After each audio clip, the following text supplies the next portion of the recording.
Israel, la Tercera Guerra Mundial, el Armagedón y las profecías del fin del mundo. Mirad que nadie os engañe. Parte 18, septiembre 14 del 2024. Padre Santo y Eterno, Creador del cielo y de la tierra, conforme a tu voluntad, imploramos tu bendición para continuar con este estudio. Suplicamos tu misericordia y tu favor para toda la humanidad. Gracias, bendito Padre Santo, porque puedas llevar a la luz admirable de tu Hijo, nuestro Señor Jesucristo, a todo aquel que llegue a la verdad conforme a tu voluntad. Ayúdanos a prepararnos para tu pronta venida. Para todos los que vayan a estudiar esta información más adelante, suplicamos que bendigas a cada uno de ellos junto con sus familias. Imploramos tu dirección. Gracias por tu santo día de reposo, porque es la señal de obediencia a tu voluntad, a tu misericordia y a tu plan de redención conforme a tu voluntad. Acompáñanos en el nombre de Cristo Jesús y por la unción del Espíritu Santo. Amén. Bueno, si usted considera que este material le ha sido de utilidad, ¿qué puede hacer de su parte para que otros lo conozcan? Dele like, comente, comparta, suscríbase y sobre todo descargue este material por si el caso para que lo pueda compartir con otras personas. En la parte 17 vimos, ya vamos a focalizarnos, a centrarnos en lo que es el desarrollo de la Tercera Guerra Mundial que va a implicar para la humanidad. Y pues esta preparación que es obra de los jesuitas, pues va, como ellos tienen planeado, a generar un formidable cataclismo social. Luego, ¿qué preparación necesitamos tener nosotros basado en lo que dice la palabra de Dios? Si la palabra de Dios lo advirtió, porque pues sabemos que Dios no nos ha dejado al garete, sin brújula ni dirección. Podemos hacer, quedamos con las preguntas, ¿cómo está relacionado este formidable cataclismo social con la verdadera profecía bíblica? Podemos tener una idea de lo que será el formidable cataclismo social, o sea, qué información existe que nos ayude a prepararnos para ese cataclismo social, porque si se cumplieron las Primera Guerra, la Segunda Guerra Mundial, las revoluciones, con un plan, con una conspiración, como parte de una conspiración, pues tenemos que estar avisados de lo que va a suceder con la Tercera Guerra Mundial y cuáles son los planes de Satanás para desenmascararlos, para ayudar a prepararnos y para ayudar a preparar a otras personas. ¿Y qué página de la historia tenemos que crear sobre lo que significará desatar a los nihilistas y ateos, que conducirá a la más sangrienta confusión mundial?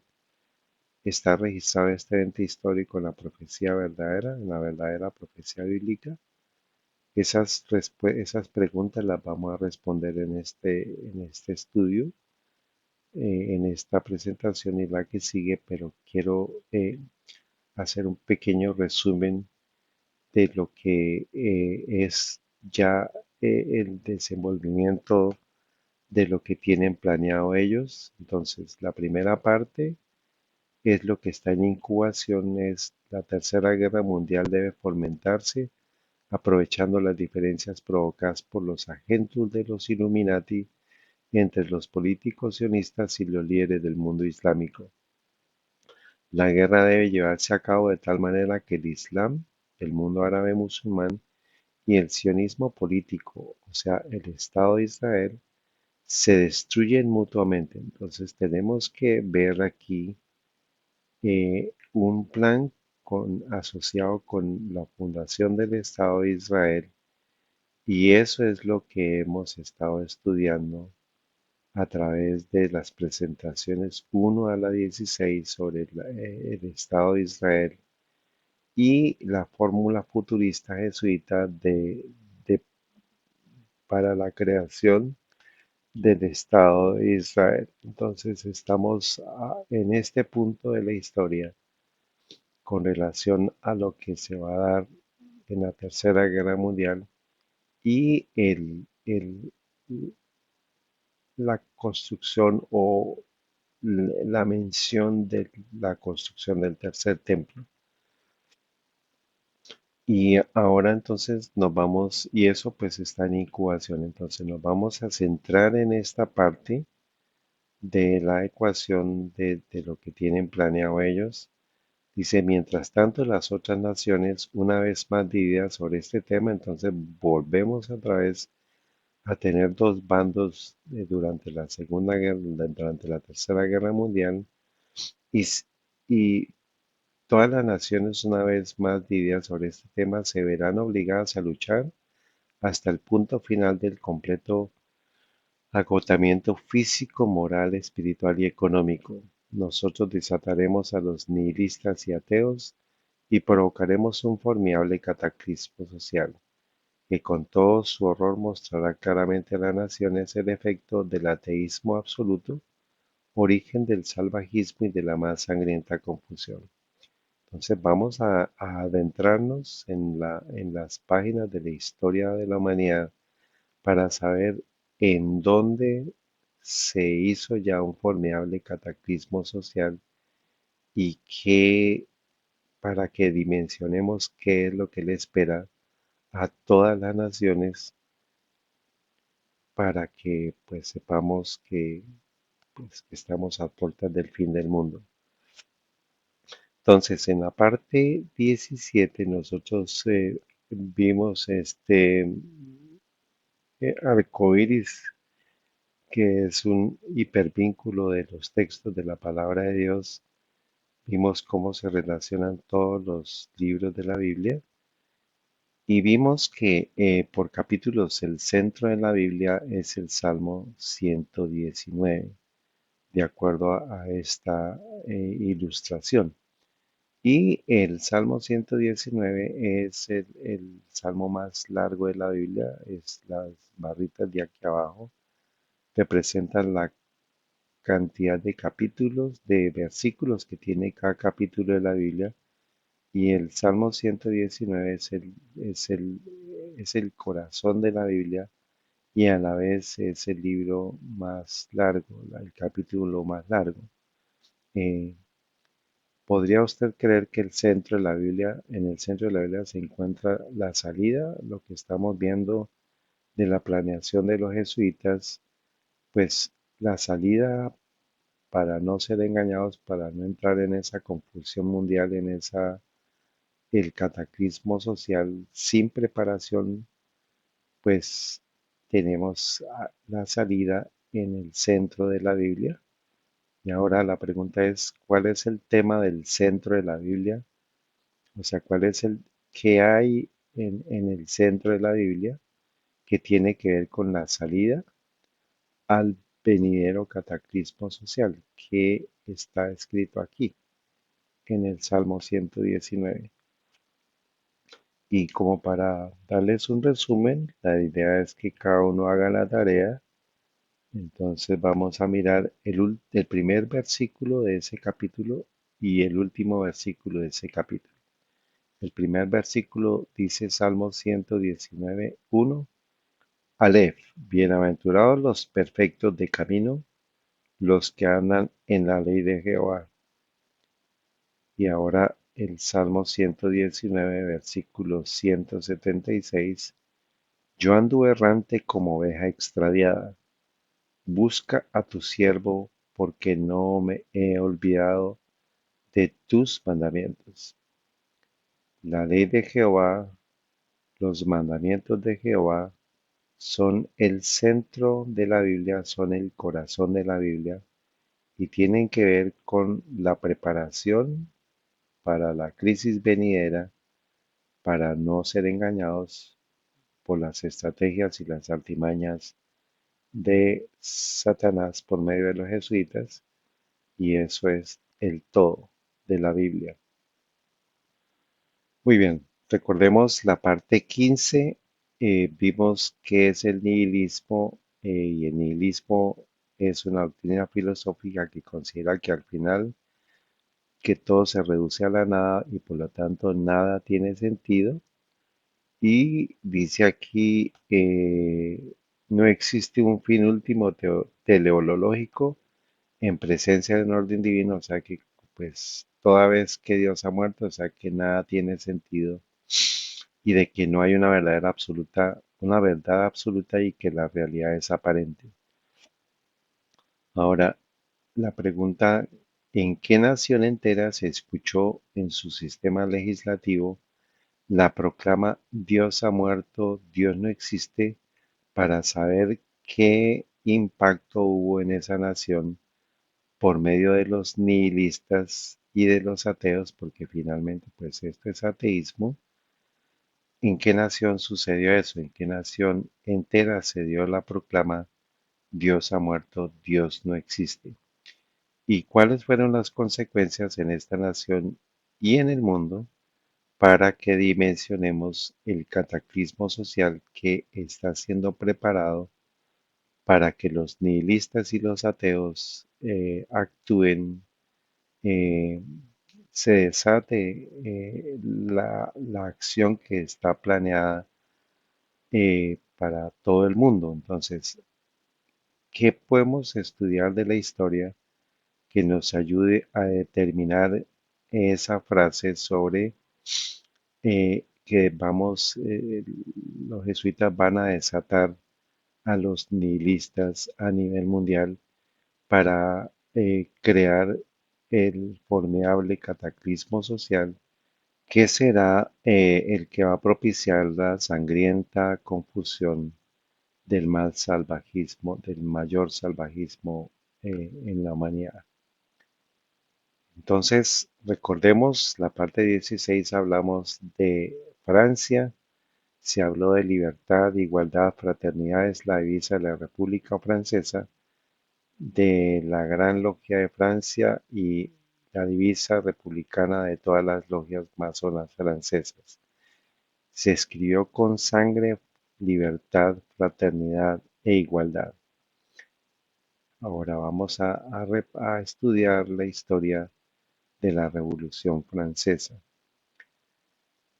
Debemos ver en la historia el cumplimiento de la profecía para estudiar las operaciones de la providencia en los grandes movimientos de reforma y para comprender el progreso de los eventos en el ordenamiento de las naciones para el conflicto final de la gran controversia. Ahora, si esta afirmación es verdadera, escrita por una historiadora norteamericana, que nos habla que la historia es el cumplimiento de la profecía. Entonces, si todas las naciones se están preparando para el conflicto final de la gran controversia, y si la Revolución Francesa es llamada o considerada la madre de todas las revoluciones, pues fue el modelo seguido en todas las subsiguientes guerras y revoluciones.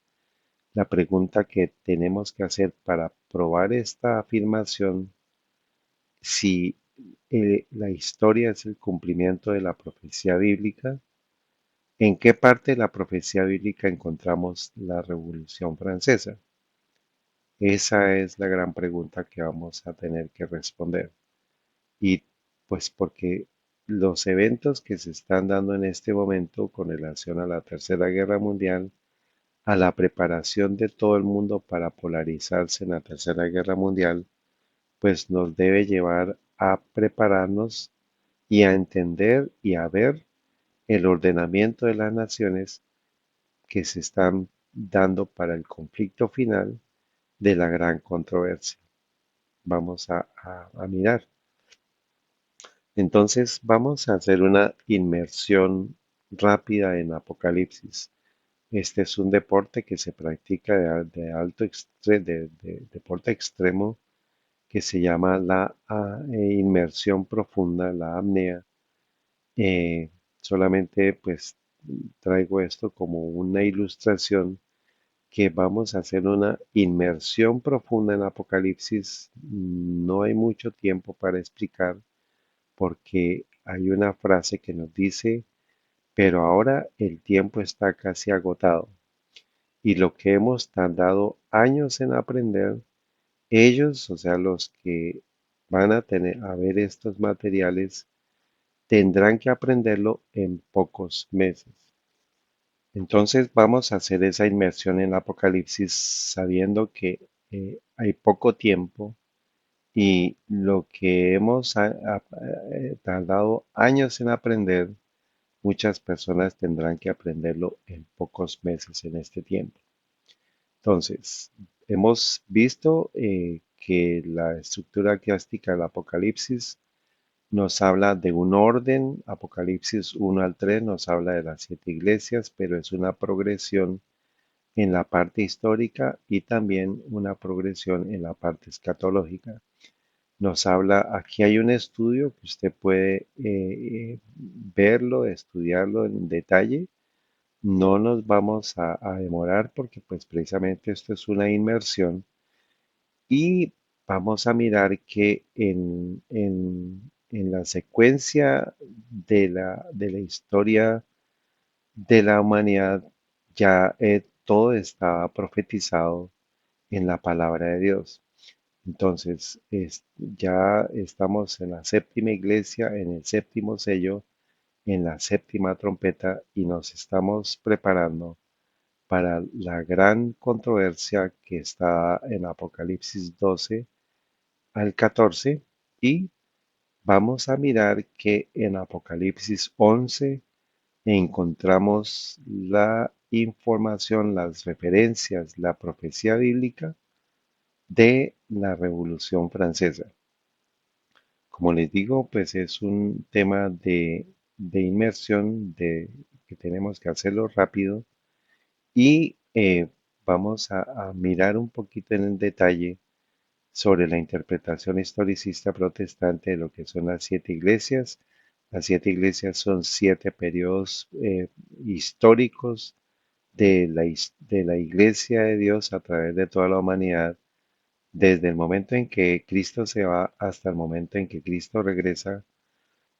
Y estamos en la séptima iglesia, en el séptimo periodo que arrancó en 1844. Esto pues por cuestión de tiempo no vamos a estudiarlo en esta ocasión.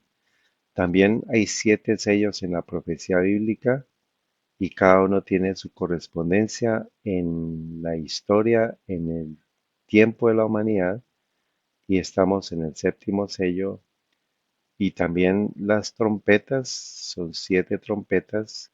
Estamos en la séptima trompeta, como para dar un resumen de esas siete trompetas.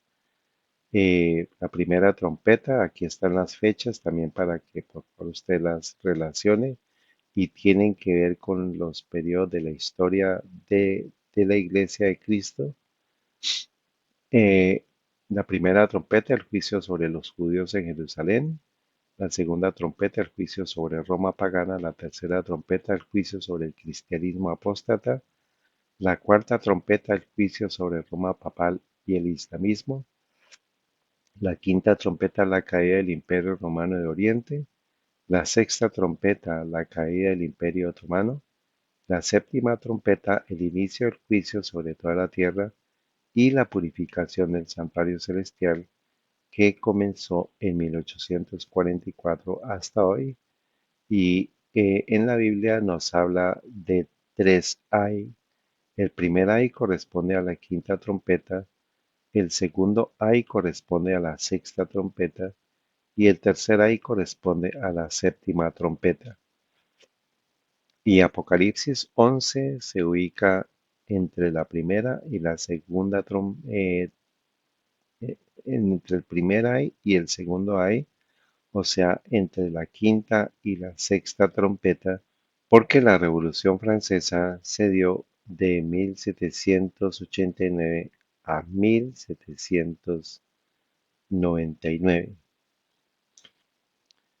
Entonces, Apocalipsis 11:1, comenzando en el versículo 1, nos dice, y me fue a una caña semejante a una vara, y el ángel se puso en pie diciendo, levántate y mide el templo de Dios y el altar, y a los que adoran en él. Pero el patio que está fuera del templo, déjalo aparte y no lo midas, porque es dado a los gentiles, y ellos hollarán la santa ciudad 42 meses. Entonces hay muchos símbolos, hay mucha información, solamente nos vamos a concentrar eh, eh, en lo que tiene que ver con el estudio que llevamos. Entonces, por eso nos vamos a centrar en lo que es relevante para nuestro estudio.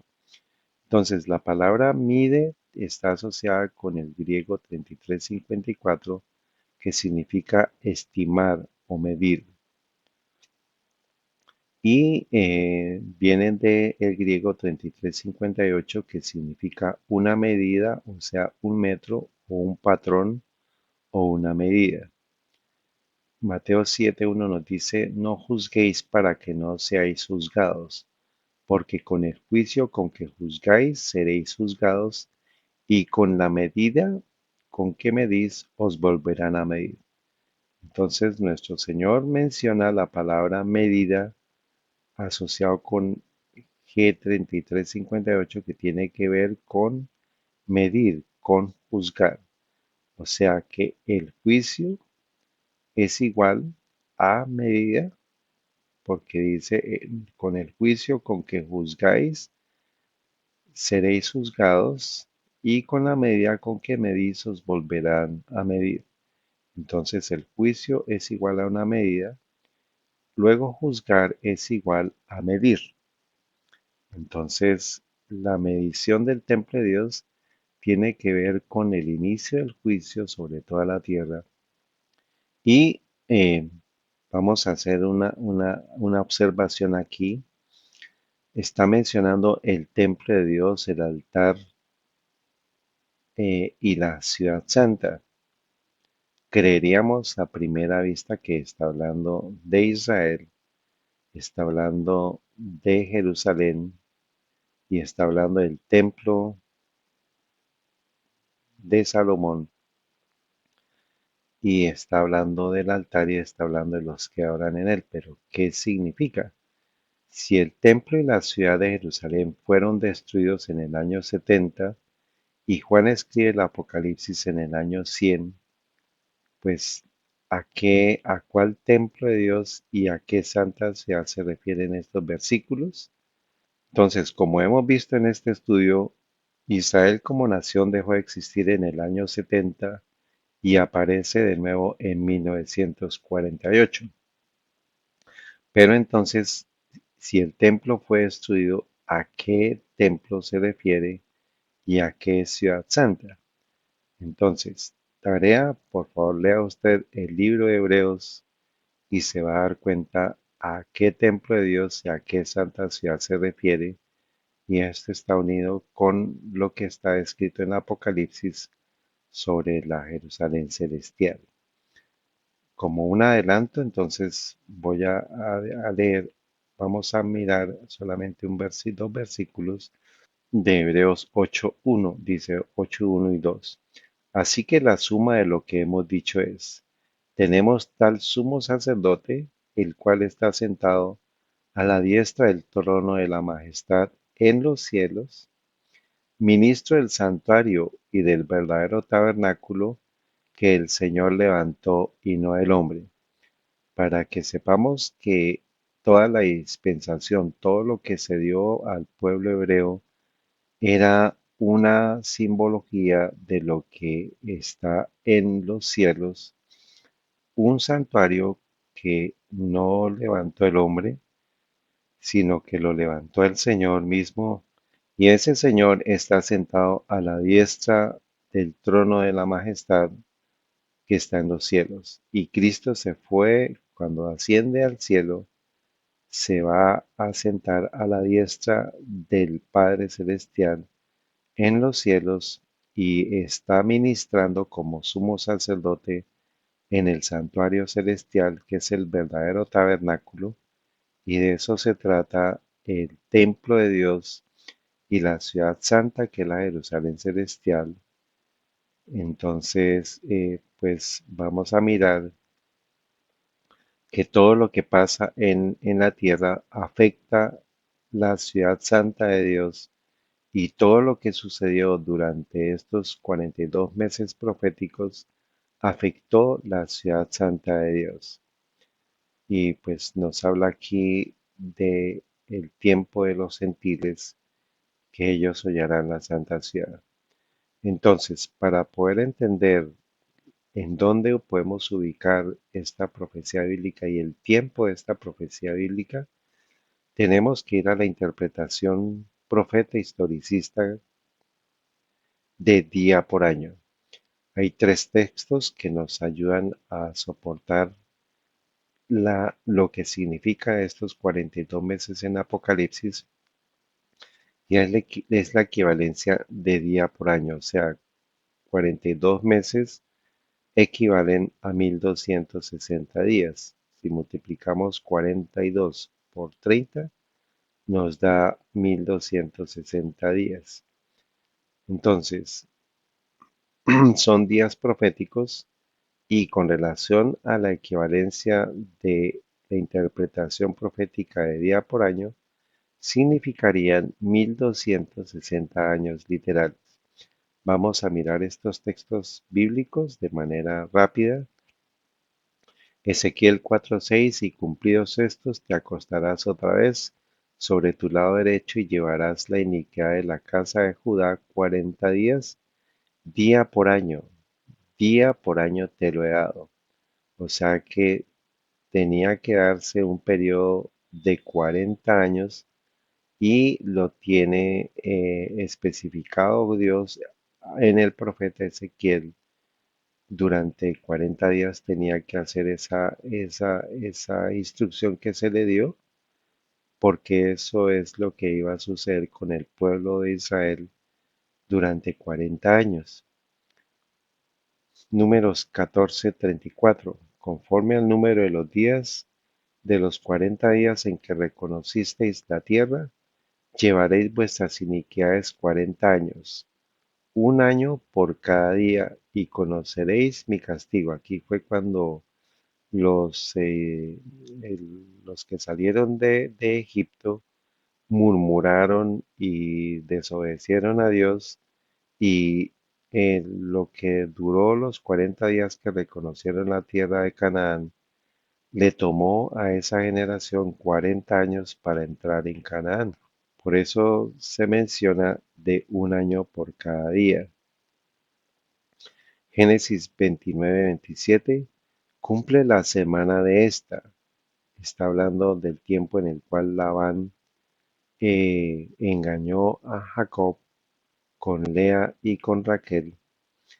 Y dice, cumple la semana de esta y se te dará también la otra por el servicio que hiciereis conmigo otros 7 años. O sea, la semana de 7 días equivale a 7 años. E hizo Jacob así y cumplió la semana de aquella, y él le dio a Raquel su hija por esposa.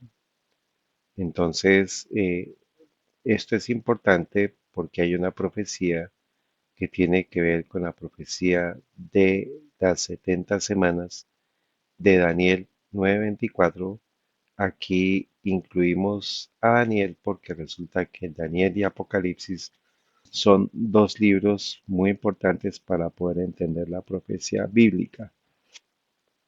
Y eh, este fue el tiempo de la dispensación hebrea, o sea, el tiempo que se le otorgó a la nación hebrea para que pudiera estar preparado para la venida del Mesías, y se lo dio en la profecía que se llama la profecía de las 70 semanas, que está especificada en Daniel 9 del 24 al 27.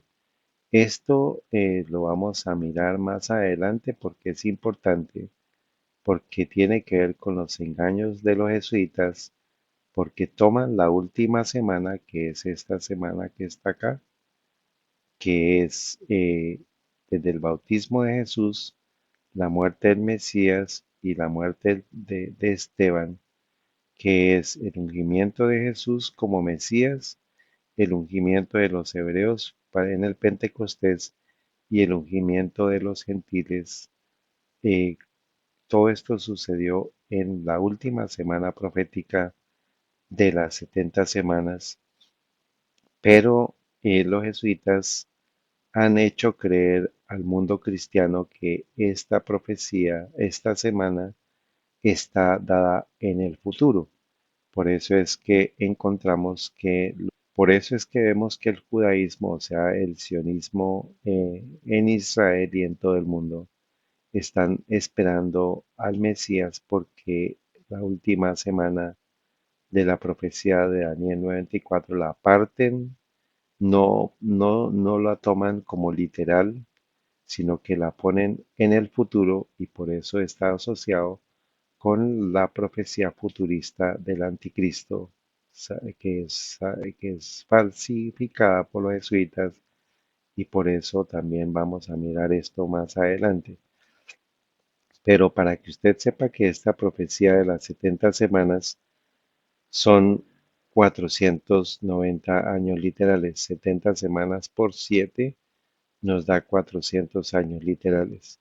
Por eso, para poder entender este tiempo de las 42 meses descritos en Apocalipsis 11:1, que los gentiles iban a hollar la ciudad santa durante 42 meses, tenemos que entender estos tres textos bíblicos para poder entender. Muy bien, entonces Apocalipsis 13:11 nos sigue diciendo, y daré potestad a mis dos testigos y ellos profetizarán por 1260 días vestidos de cilicio. Estos son los dos olivos y los dos candeleros que están en pie delante del Dios de la tierra. Nos vuelve a hablar entonces, nos empieza a hablar de dos testigos, nos menciona dos olivos, nos menciona dos candeleros que están en pie delante del Dios de la tierra. Y aquí también nos vuelve a mencionar 1260 días. Los dos testigos estuvieron vestidos de cilicio, que son los mismos dos olivos, que son los dos candeleros. Entonces la pregunta es, ¿qué significan los dos testigos, los dos olivos, los dos candeleros? ¿Y qué significa que estos dos testigos, o dos olivos, o dos candeleros, estén vestidos de silicio?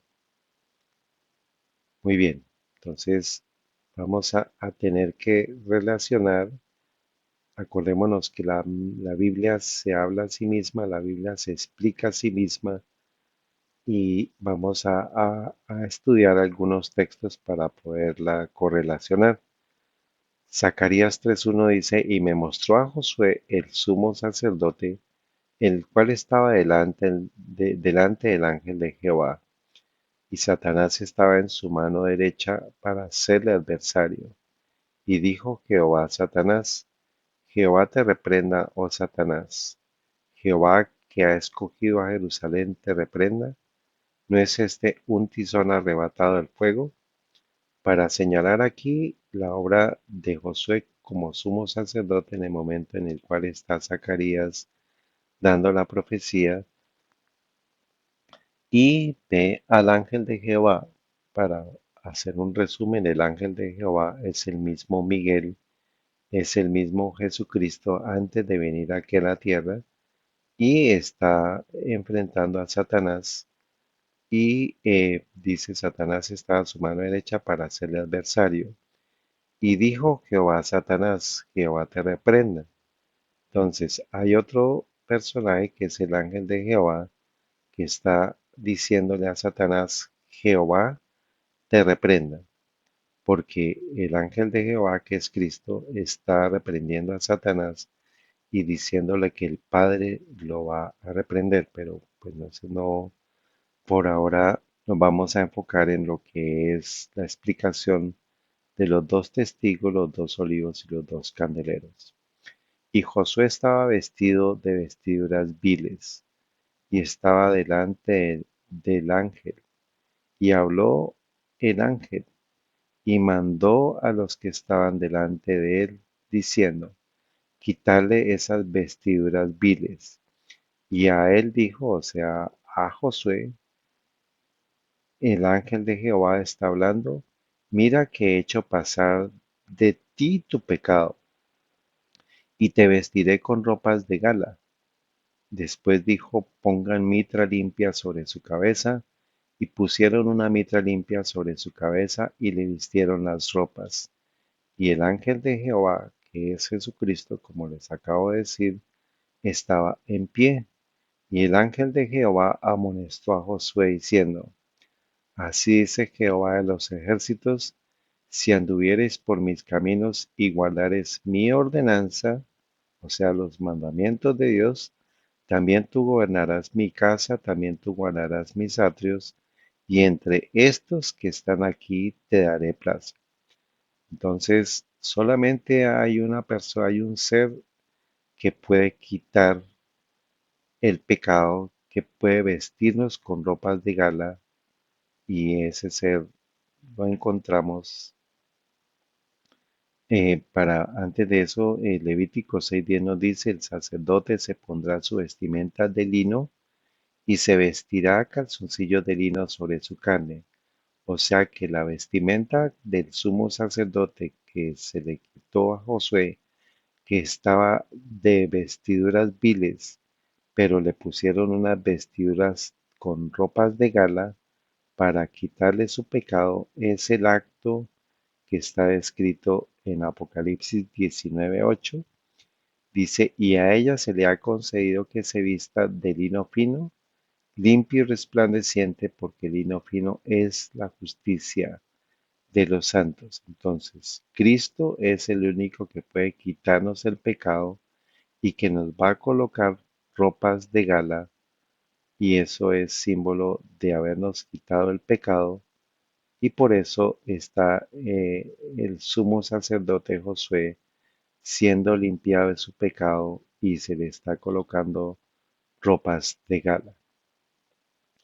Sigue diciendo Zacarías 4:1, y volvió el ángel que hablaba conmigo y me despertó como un hombre que despertaba de su sueño y me dijo, ¿qué ves? Y respondí, he mirado y he aquí un candelero todo de oro con un tazón sobre la parte superior y sus 7 lámparas encima del candelero y 7 tubos para las lámparas, y están encima de él, y sobre él 2 olivos, uno a la derecha del tazón y el otro a su izquierda. Aquí hay un dibujito que nos puede ayudar a visualizar lo que vio Zacarías en su momento.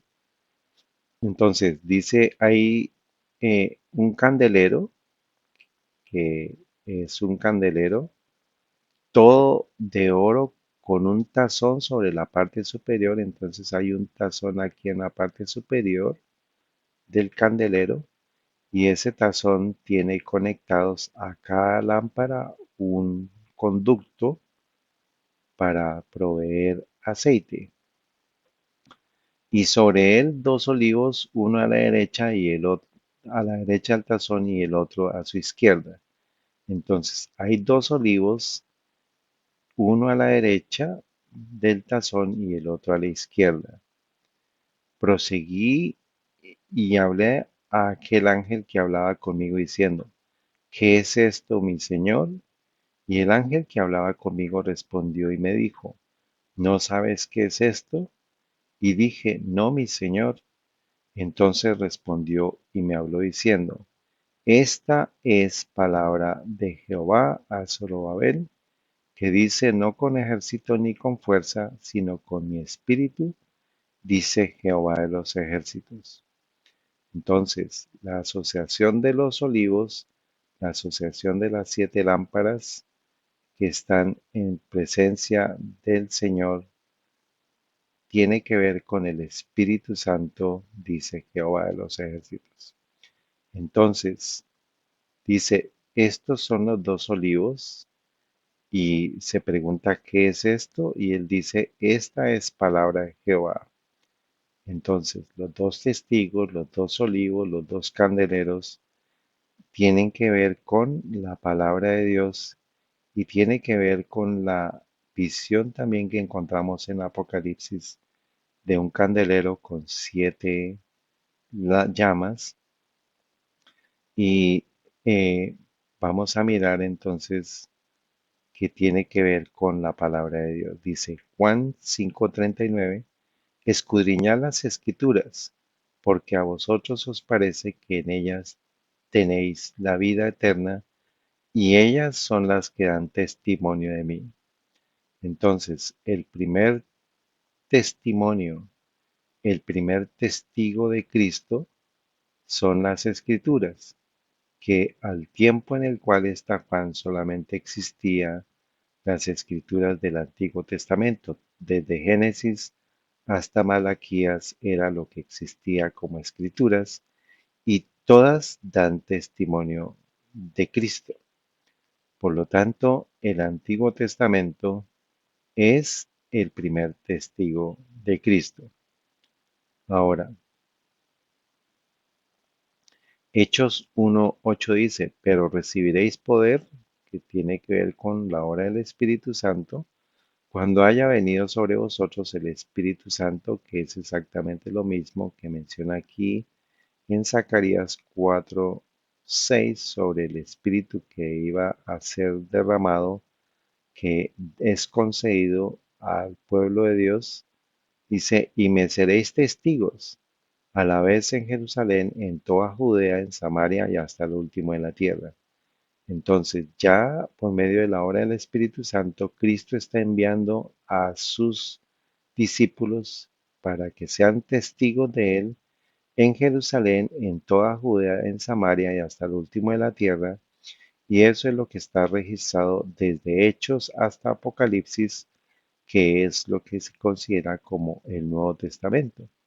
Entonces, el segundo testigo de Cristo son lo que se escribió de Cristo desde el momento en que Él asciende al cielo, que es Hechos 1, hasta la venida, hasta la consumación de los tiempos y la profecía bíblica que está en Apocalipsis. Eso es el segundo testigo de Cristo. Luego, el Nuevo Testamento es el segundo testigo de Cristo. Por lo tanto, los dos testigos, el Antiguo Testamento y el Nuevo Testamento, son los dos testigos de Cristo. Zacarías 4:7 dice, ¿quién eres tú, oh gran monte, delante de Zorobabel? Será reducido a llanura, él sacará la primera piedra con aclamaciones. Vamos a adelantarnos al versículo 10. Estos siete son los ojos de Jehová que recorren por toda la tierra. Acordémonos que son siete lámparas que están encendidas. Dice, estos siete son los ojos de Jehová que recorren por toda la tierra. Hablé más y le dije, ¿qué significan estos dos olivos a la derecha del candelero y a su izquierda? Hablé aún de nuevo y le dije, ¿qué significan las dos ramas de olivo que por medio de dos tubos de oro vierten su aceite, vierten de sí aceite como oro? Y me respondió diciendo, ¿no sabes qué es esto? Y dije, no, mi señor. Entonces él dijo, estos son los dos ungidos que están delante del Señor de toda la tierra.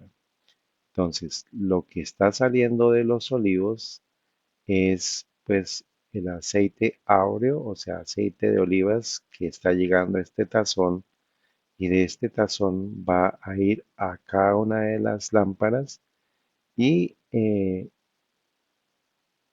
entonces vamos a adicionar aquí los dos ungidos, los dos testigos, los dos olivos, los dos candeleros, los dos ungidos son lo mismo. Es palabra de Jehová, son el Antiguo Testamento, que es el primer testigo de Cristo, y el Nuevo Testamento, que es el segundo testigo de Cristo. Y dice Apocalipsis 5:6, y miré, y aquí en medio del trono, está hablando del trono de Dios en el cielo, y de los cuatro seres vivientes, y en medio de los ancianos estaba en pie un cordero como inmolado, que tenía 7 cuernos y 7 ojos, que son los 7 espíritus de Dios enviados a toda la tierra. Aquí vamos a ver que Cristo es el que escribe, le da la instrucción a Juan por medio de su ángel para que escriba el Apocalipsis, y por eso comienza Apocalipsis 1 al 3, comienza con las 7 iglesias, y a cada una de ellas le da la porción del Espíritu Santo, que son 7 periodos históricos, y es lo mismo que está escribiendo en Zacarías, porque menciona que son los 7 ojos de Jehová que recorren por toda la tierra, y son los 7 espíritus que Dios envía a toda la tierra, pero quien está encargado de esa tarea es un cordero como inmolado, que sabemos que es Cristo, y ya está Cristo oficiando como sumo sacerdote. Pero para poder entender Apocalipsis tenemos que ir a Zacarías. Por eso es que la correlación la encontramos de manera perfecta en la palabra de Dios con todos los textos bíblicos. Entonces, de manera rápida, unos textos bíblicos que nos ayudan. Salmo 119, que es el corazón de la Biblia, dice: lámpara es a mis pies, versículo 105, lámpara es a mis pies tu palabra y lumbrera mi camino. Esta lámpara que está viendo es la palabra de Él, es la guía que nos instruye, y es el Antiguo y el Nuevo Testamento. Salmo 105:14, no consintió que hombres los agraviase, y por causa de ellos castigó a los reyes. Está haciendo referencia, dice: no toquéis, dijo, a mis ungidos, ni hagáis mal a mis profetas. Por medio del ungimiento del Espíritu Santo, los profetas pueden hablar y son ungidos. Por eso es que todos los que escribieron el Antiguo Testamento fueron ungidos, y son 2 olivos, son 2 candeleros, son 2 ungidos, el Antiguo y el Nuevo Testamento. Amós 3:7, porque no hará nada el Señor Jehová sin que revele su secreto a sus siervos los profetas. Oseas 12:10, y he hablado a los profetas, y yo aumenté la profecía, por medio de los profetas puse semejanzas. Entonces, Dios usa a los profetas por medio del ungimiento del Espíritu Santo para que sean instruidos en lo que deben escribir, para que sea conforme a la palabra de Dios. Según de Timoteo 3:16, toda escritura es dada por inspiración de Dios, útil para enseñar, para redarguir, para corregir, para instruir en justicia, para que el hombre de Dios sea perfecto, enteramente preparado para toda buena obra. Según de Pedro 1:21, porque la profecía no vino en tiempo pasado por la voluntad del hombre, sino que los santos hombres de Dios hablaron siendo guiados por el Espíritu Santo. Dice este libro histórico de la gran controversia, o la interpretación historicista protestante, dice: y acerca de los 2 testigos, el profeta declara más adelante: estos son los 2 olivos y los 2 candelabros que están delante de la presencia del Señor de toda la tierra. Lámpara es a mis pies tu palabra, dijo el salmista, y luz a mi camino. Cita Apocalipsis 11:4 y Salmos 119:105. Estos 2 testigos representan las escrituras del Antiguo y del Testamento y del Nuevo.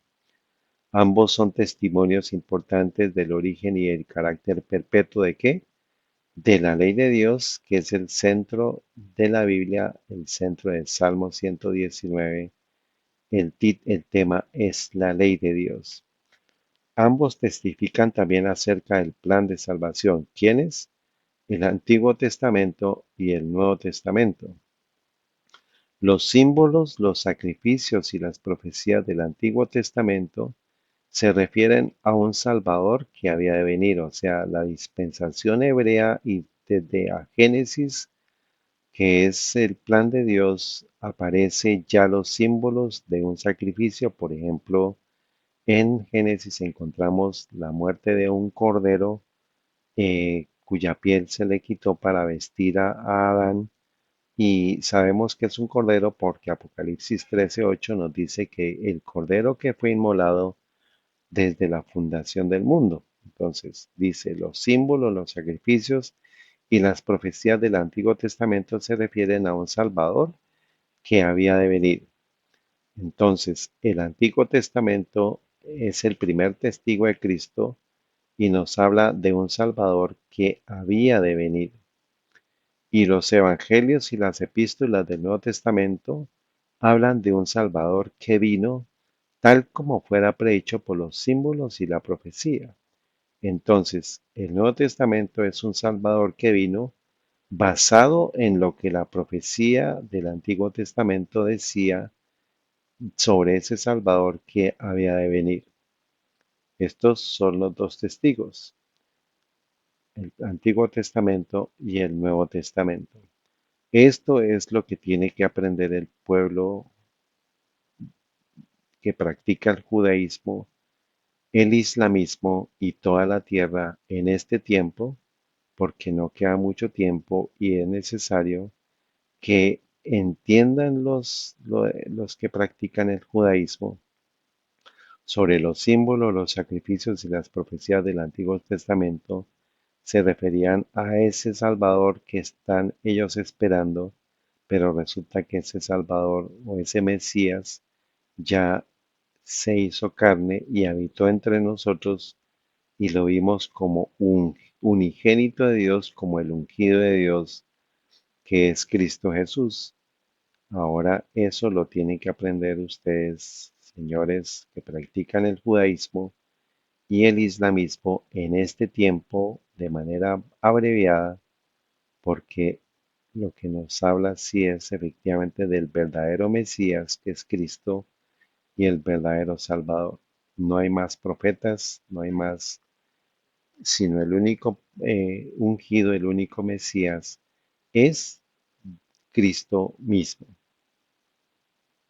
Seguimos entonces en la interpretación de Apocalipsis 11, vamos en el versículo 4.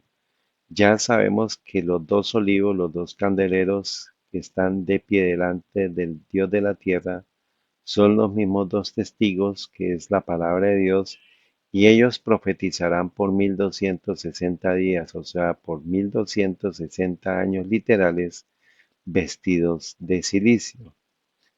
Ya sabemos que es todo, pero nos falta ver qué significa que sean vestidos de silicio. Los 42 meses y los 1260 días designan el mismo plazo. O sea, los 42 meses y los 1260 días son 1260 años literales. Dice, y designan el mismo plazo, o sea, el tiempo durante el cual la iglesia de Cristo, que son los dos testigos, que son los que llevan la palabra de Dios, iba a sufrir bajo la opresión de Roma.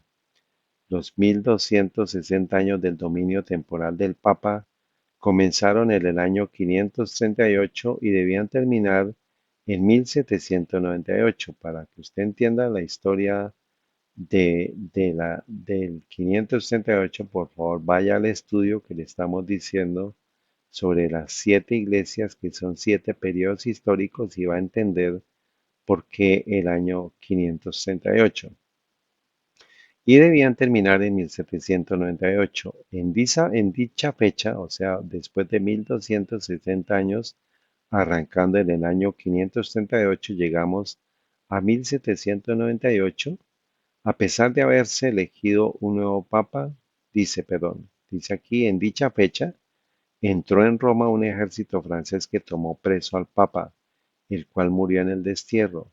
A pesar de haberse elegido un nuevo papa al poco tiempo, la jerarquía pontificia no volvió a alcanzar el esplendor y poderío que antes tuviera. La persecución contra la iglesia no continuó durante todos los 1260 años.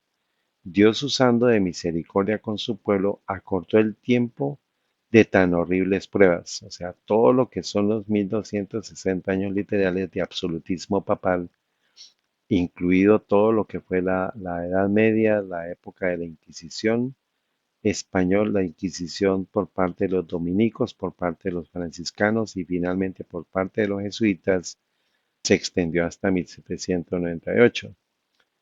Dice, la persecución contra la iglesia no continuó durante los 1260 años, sigue diciendo, al predecir la gran tribulación que había de venir sobre la iglesia, el Salvador había dicho, si aquellos días no fuesen acortados, ninguna carne sería salva, mas por causa de los escogidos aquellos días serán acortados. Mateo 24:22.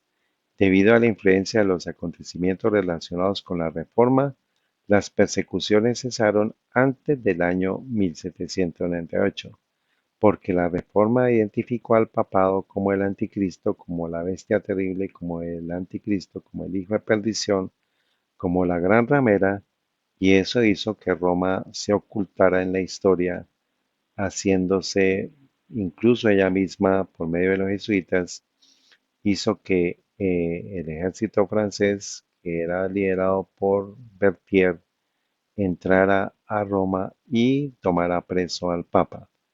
Pero la profecía nos dice que ese poder iba a restaurarse, por eso nunca hubo tal muerte del sistema papal. Pero sí es importante la fecha en la cual se cumple la profecía, en la cual después de 1798 se comenzó y con todo el trabajo de la reforma, con la impresión de las Biblias, se dio oportunidad para que los dos testigos, o sea, la Biblia, pudieran finalmente otra vez ser libres. Pero durante 1260 años, el pueblo de Dios, que es el portador de la Biblia, estuvo vestido de silicio por todas las persecuciones que vinieron del sistema papal bajo la opresión de Roma.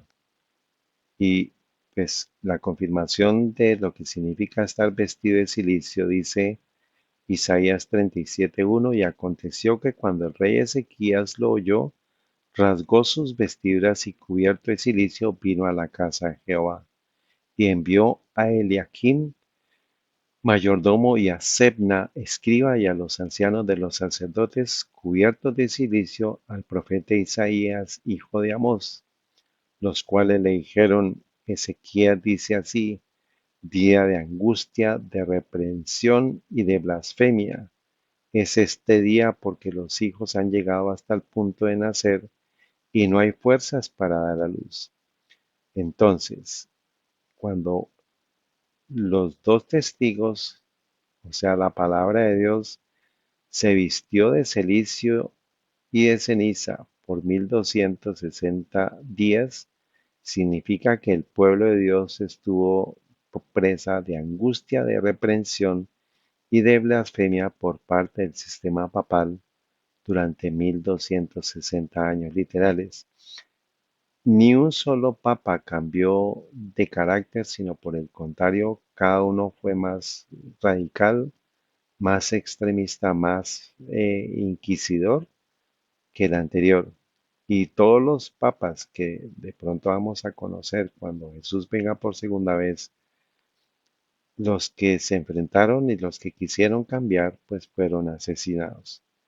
Entonces, vestido de silicio significa que son 1260 años literales de angustia, por eso es que menciona de día, y aquí está diciendo 1260 días, pero aquí estamos hablando de profecía y son 1260 años literales. Dice, sigue diciendo este libro histórico, los cuales profetizará 1260 días vestidos de sacos. Durante la mayor parte de dicho periodo, los testigos de Dios, o sea, que son el Nuevo y el Antiguo Testamento, permanecieron en oscuridad. Es por eso se llamó el periodo del oscurantismo. El poder papal procuró ocultarle al pueblo la palabra de verdad y poner ante él testigos falsos que contradijeran su testimonio. Cuando la Biblia fue prohibida por las autoridades civiles y religiosas, cuando su testimonio fue pervertido y se hizo cuanto pudieron inventar los hombres y los demonios para desviar de ella la atención de la gente, que fue durante el periodo del oscurantismo, que no se podía leer Biblias, que no se podía interpretarlas porque los únicos eran los jesuitas o el sacerdocio, los que podían leerla, los que podían tener acceso. Y cuando los que osaban proclamar sus verdades sagradas, ¿qué pasó con ellos? Fueron perseguidos, eso es vestidos de cilicio, de angustia, de reprensión, de blasfemia. Fueron perseguidos, entregados, atormentados, confinados en las mazmorras, martirizados por su fe u obligados a refugiarse en las fortalezas de los montes y en las cuevas de la tierra. Fue entonces cuando los fieles testigos profetizaron vestidos de sacos de silicio.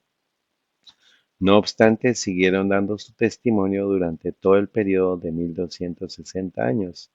Aquí está la historia de los valdenses, de los albigenses, de los hugonotes, de todos los protestantes que se enfrentaron al sistema papal y que publicaron y escribieron las Biblias en la historia de los valdenses. Puede usted encontrar ellos a la luz de la vela transcribían porciones de la Biblia que eran llevadas a los comercios, a las diferentes ciudades, y fueron los fieles testigos que llevaron la palabra de Dios, pero sin estar exentos a persecución, que fueran entregados, atormentados, confinados en las mazmorras, martirizados por su fe u obligados a refugiarse en las fortalezas de los montes y en las cuevas de la tierra. Estudie la historia de los valdenses en el Piamonte italiano para que usted pueda dimensionar lo que pasó durante estos 1260 años.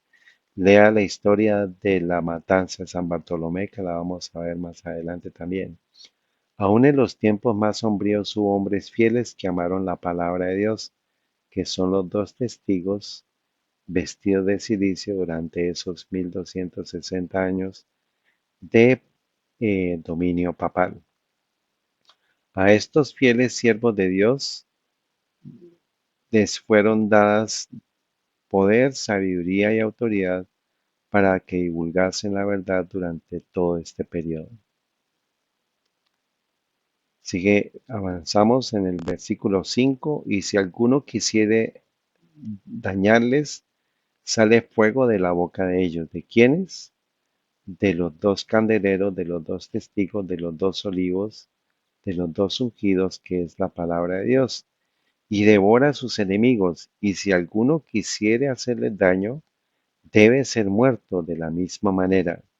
Estos tienen potestad de cerrar el cielo para que no llueva en los días de su profecía, y tiene potestad sobre las aguas para tornarlas en sangre, y para herir la tierra con toda plaga cuantas veces quisieren.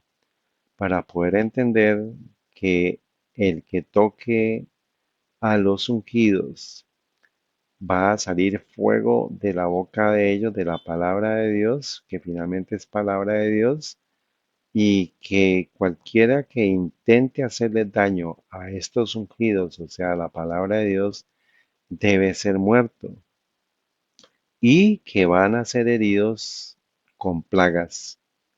Y hay un texto en la Biblia que nos habla y nos ayuda a entender esto, que está en Apocalipsis 22:18, sobre lo que se intentó hacer durante esos 1260 años de absolutismo papal a la Biblia, pero resulta que no pudo ser destruida porque la reforma lo que hizo fue expandir la Biblia, pero aquí dice, si alguno quisiere dañarles, ¿qué va a pasar con aquel que quiera dañar la Biblia? Apocalipsis 22:18 nos da la clave. Porque yo testifico a cualquiera que oye las palabras de la profecía de este libro, asociado con toda la Biblia, no es solamente Apocalipsis, sino toda la Biblia. Si alguno añadiere a estas cosas, Dios añadirá sobre las plagas que están escritas en este libro. Y usted, para poder entender qué plagas, por favor lea Apocalipsis 15 y Apocalipsis 16, que habla ya de las 7 postreras plagas. Y si alguno quitare las palabras del libro de esta profecía, Dios quitará su parte del libro de la vida y de la santa ciudad y de las cosas que están escritas en este libro. Y vamos a mirar aquí, continuar con la historia sobre la historia de la profecía. Y si alguno procura dañarlos, refiriéndose a la palabra de Dios, fuego procede de sus bocas y devora a sus enemigos, citando Apocalipsis 11:5. Los hombres no pueden pisotear inmunemente la palabra de Dios. El significado de tan terrible sentencia resuelta en el último capítulo de Apocalipsis, Apocalipsis 22, 18 y 19, dice, si alguno añade estas cosas, Dios traerá sobre las plagas que están escritas en este libro, y si alguno quitare las palabras del libro de esta profecía, Dios quitará su parte del libro de la vida y de la santa ciudad, que es la ciudad de Dios, la Jerusalén celestial, no la Jerusalén que va a entrar en conflicto pronto aquí en la tierra, porque eso es parte del engaño, sino nos habla de la santa ciudad que está en el cielo. Tales son los avisos que ha dado Dios para que los hombres se abstengan de alterar lo revelado o mandado por Él en la palabra de Dios. Estas solemnes denuncias se refieren a todos los que con su influencia hacen que otros consideren con menosprecio la ley de Dios. Aquí está la clave. Deben hacer temblar y temer a los que declaran con liviandad que poco importa que obedezcamos o no obedezcamos a la ley de Dios.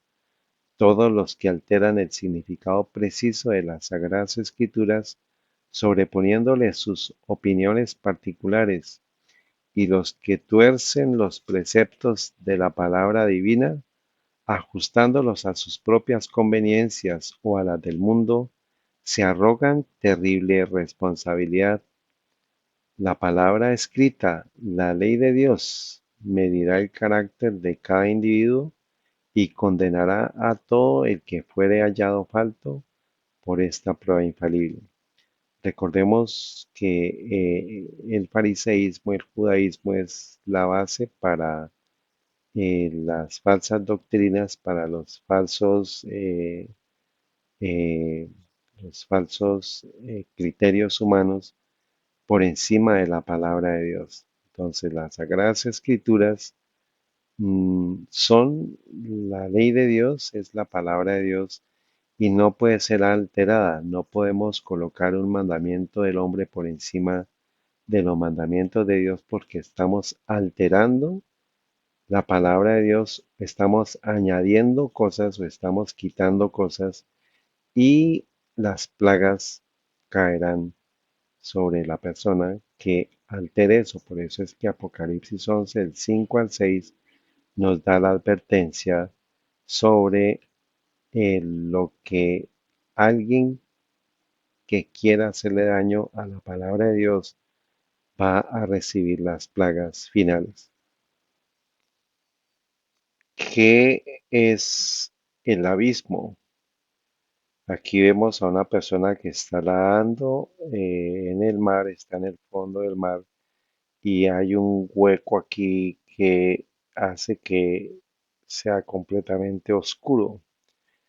Y con base en lo que nos dice la ciencia, la extinción de los colores de la luz solar al aumentar la profundidad nos dice que más o menos a los 60 metros los últimos colores en reconocerse son el verde y el azul debido a la difracción de la luz solar.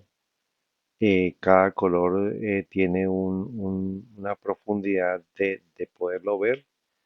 El rojo va como hasta los 5 metros, el naranja hasta los 17 metros, el amarillo hasta los 30 junto con el violeta El azul y el verde van hasta los 60, 70 metros, más o menos.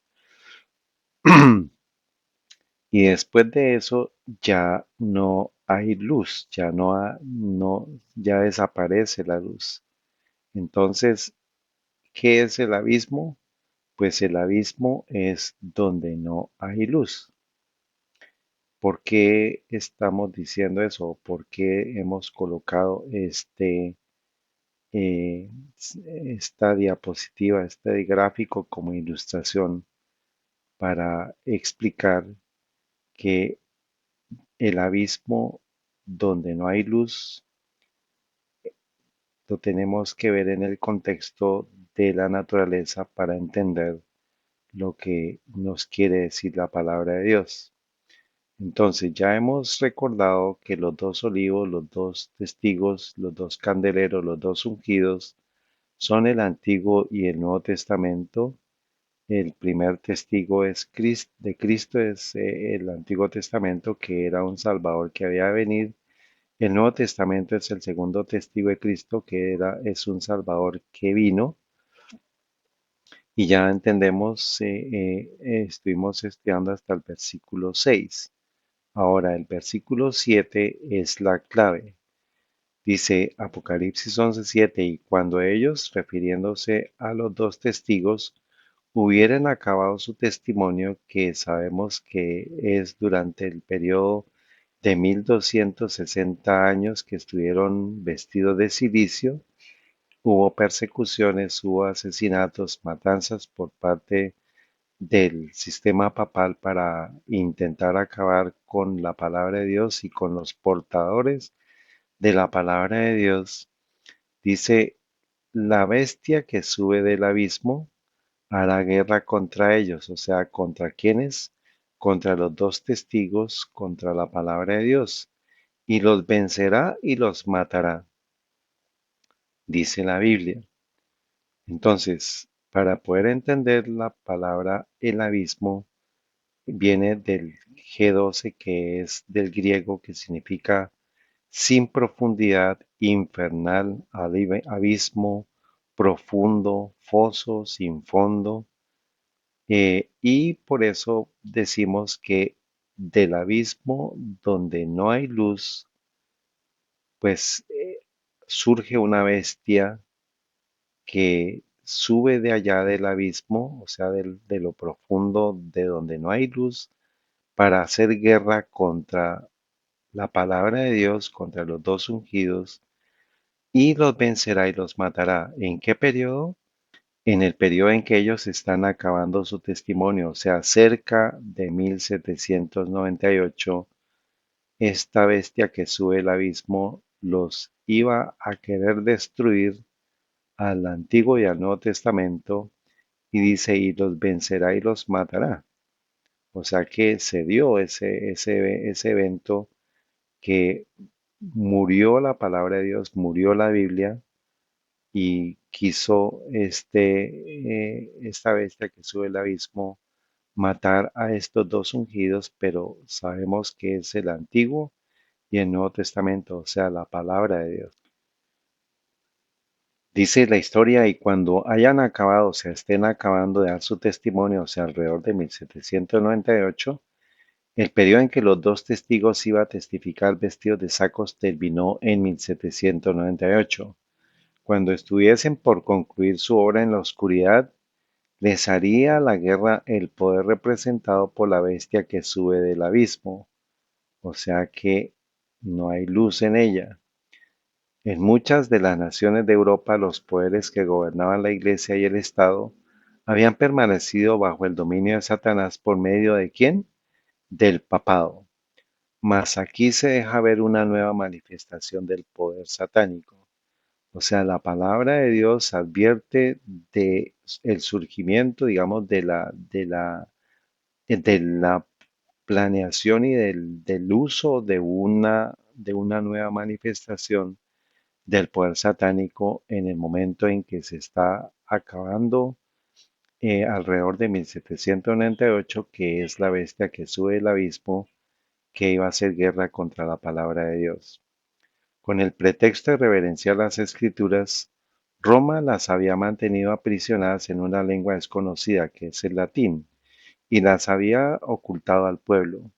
Durante la época de su dominio, los testigos profetizaron vestidos de sacos, pero otro poder, la bestia que sube del abismo, iba a levantarse a combatir abiertamente contra la palabra de Dios. Esto es lo que dice Apocalipsis 11:17, que alrededor de 1798 la bestia que sube el abismo iba a hacer guerra contra ellos y los vencería y los mataría. En el siglo XVI, la Reforma, presentando a los pueblos la Biblia abierta, procuró entrar en todos los países de Europa. Algunas naciones le dieron la bienvenida como a mensajera del cielo.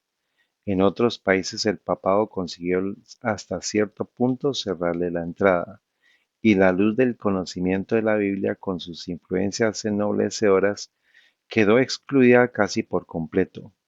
Hubo un país donde, aunque la luz logró penetrar, las tinieblas no permitieron apreciarla. Durante siglos la verdad y el error se disputaron el predominio. Triunfó al fin y el mal, y la verdad divina fue desechada. Esta es la condenación, que la luz ha venido al mundo y los hombres amaron más las tinieblas que la luz. Entonces, del abismo donde no hay luz, donde están las tinieblas, se rechazó la palabra de Dios por medio del sistema papal. Aquella nación que tuvo que cosechar los resultados del mal que ella misma se había escogido. El freno del Espíritu de Dios le fue quitado al pueblo que había despreciado el don de su gracia. Se permitió el mal que llegase a su madurez, y todo el mundo pudo palpar las consecuencias de este rechazamiento voluntario de la luz.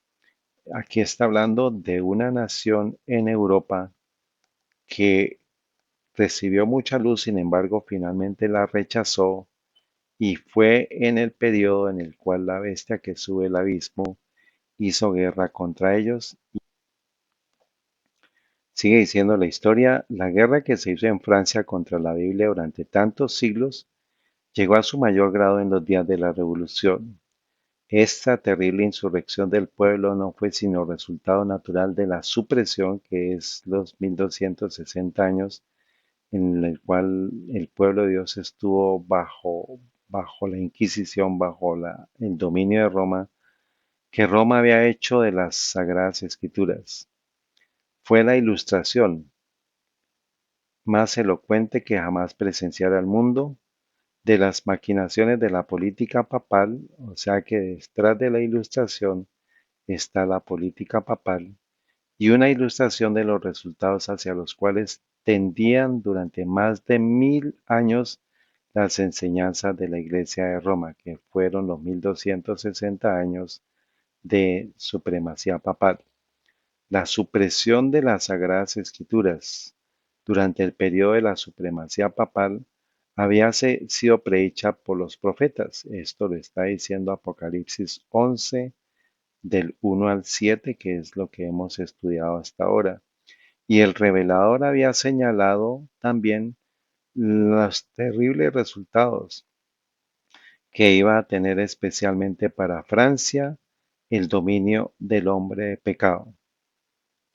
Entonces, la Revolución Francesa se dio desde 1789 hasta 1799 y coincide exactamente con el periodo en el cual la profecía dijo que iban a estar los dos testigos vestidos de silicio, o sea, en persecución y en muerte y asolamiento, pero vendría una bestia que sube el abismo que iba a hacer guerra contra ellos, y eso se dio durante la Revolución Francesa, pero a partir de las maquinaciones de la política papal, o sea que del sistema papal sale la bestia que sube el abismo, donde no hay luz, pero habló de la ilustración, o sea, el siglo de las luces, que es muy conocido de todo lo que se dio en la Revolución Francesa,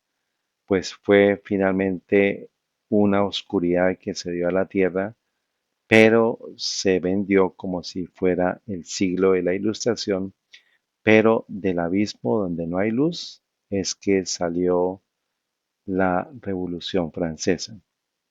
Entonces recordemos lo que vimos desde la parte 3.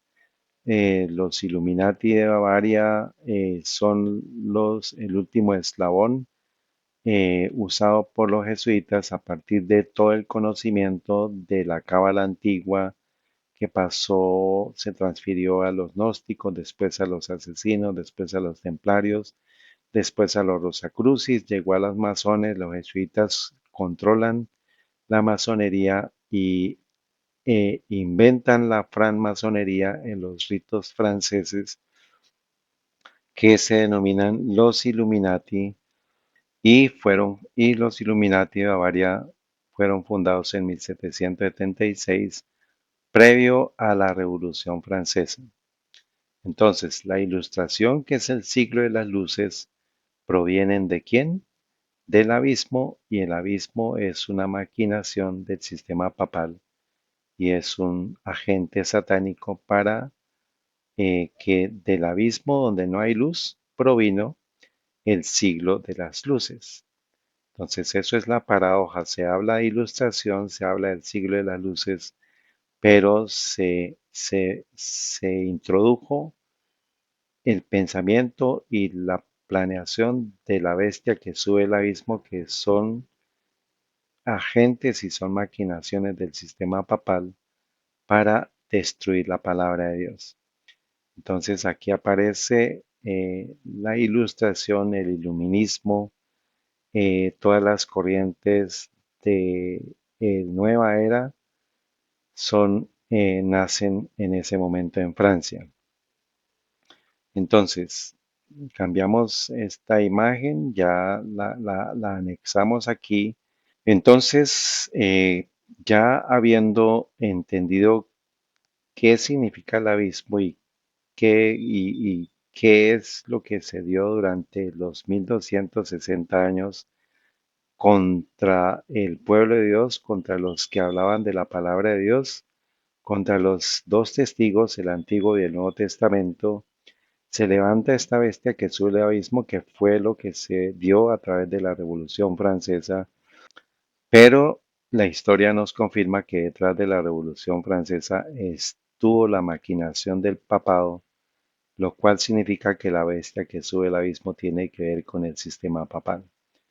Recordemos desde la parte 12 hemos hablado de la Torre de Babel de la Babilonia espiritual, que en la cabeza de la cúspide del poder mundial aparece el Papa Blanco, que es la bestia que sube del mar, que es de Apocalipsis 13, del 1 al 10, que es lo que el sistema papal, por medio de los jesuitas, de todo lo que hemos estudiado en las presentaciones de la 1 hasta la 15, los jesuitas han querido ocultar al sistema papal porque pues ambos pertenecen al mismo sistema, son una amalgamación satánica y la bestia que sube el mar ha sido ocultada, ha querido ser tergiversada como el papado y por eso es que los jesuitas inventan la profecía futurista del anticristo y no la interpretación historicista, que es lo que estamos estudiando, que la historia es un cumplimiento de la profecía bíblica. Por eso es que llegamos aquí al punto de desenmascarar a los jesuitas como la bestia que sube el abismo y por eso es que encontramos esta Apocalipsis 11:7, lo vimos y lo mencionamos en esa ocasión y es lo que aparece aquí como referencia a la bestia que sube el abismo. Apocalipsis 11:7 nos habla de la bestia que sube del abismo y vuelve a hablar Apocalipsis 17:8 sobre la bestia que sube al abismo, pero por ahora no es nuestro estudio, sino solamente estamos llegando a al punto de entender Apocalipsis 11:7, que fue lo que les señalamos a ustedes cuando hablamos de la bestia que sube al abismo, que son los jesuitas, que es el Papa Negro, son el Urim y el Tumim del sistema papal y son los que generaron, los que crearon la Revolución Francesa. Entonces, la supresión de las Sagradas Escrituras durante el periodo de la supremacía papal, o sea, los 1260 años, desde el 538 hasta 1798, había sido predicha por los profetas.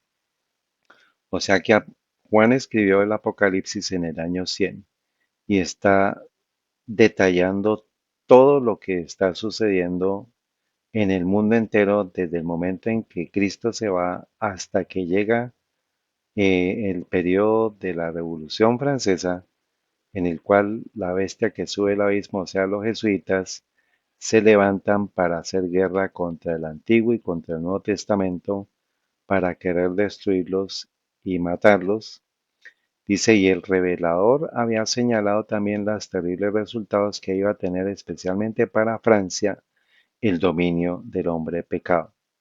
Entonces, ¿qué significó para Francia el dominio del hombre de pecado que tiene que ver con la Revolución Francesa y que está en el periodo en el cual la profecía bíblica dice que se iba a dar esa guerra contra los dos testigos, contra los dos olivos, los dos candeleros, los dos ungidos, que es la palabra de Dios expresada en el Antiguo y en el Nuevo Testamento, y que finalmente tiene que ver con una guerra que va contra Cristo, porque pues el Antiguo Testamento habla de un Salvador que había de venir y el Nuevo Testamento confirma que ese Salvador vino. Entonces, esto es una advertencia para todo el mundo entero de la necesidad de volver a la Biblia, de volver a la historia profética, volver a la interpretación historicista profética, para que no seamos engañados por los jesuitas que están haciendo creerle al mundo entero que el anticristo es un evento futuro, es un individuo futuro, y lo ocultó al sistema papal de la historia, pero el protestantismo, que tiene la interpretación historicista profética, ha mantenido siempre el conocimiento que la bestia que sube el mar de Apocalipsis 13, del 1 al 10, es el sistema papal. Y aquí aparece la bestia que sube el abismo, que es los jesuitas, los que estuvieron detrás de la Revolución Francesa, y vamos a mirar qué significó para Francia el dominio del hombre de pecado, que tiene que ver con la guerra que le hizo el sistema papal contra la palabra de Dios en Francia, y los vencerá y los matará. Entonces, ¿qué significó esto para Francia? Pues esta historia continuará. Padre Santo y Eterno, conforme a tu voluntad, te damos gracias porque nos permite llegar hasta este momento del estudio. Gracias por tu misericordia para todos aquellos que más adelante puedan escuchar este mensaje. Ayúdanos a todos a prepararnos para tu pronta venida. Suplicamos que no seamos engañados y que no engañemos a las personas con falsas teorías, sino que sea un escrito está lo que salga de nuestra boca, para que por medio de la palabra de Dios podamos recibir la unción del Espíritu Santo. En el nombre de Cristo Jesús y por la unción del Espíritu Santo, suplicamos tu bendición. Amén.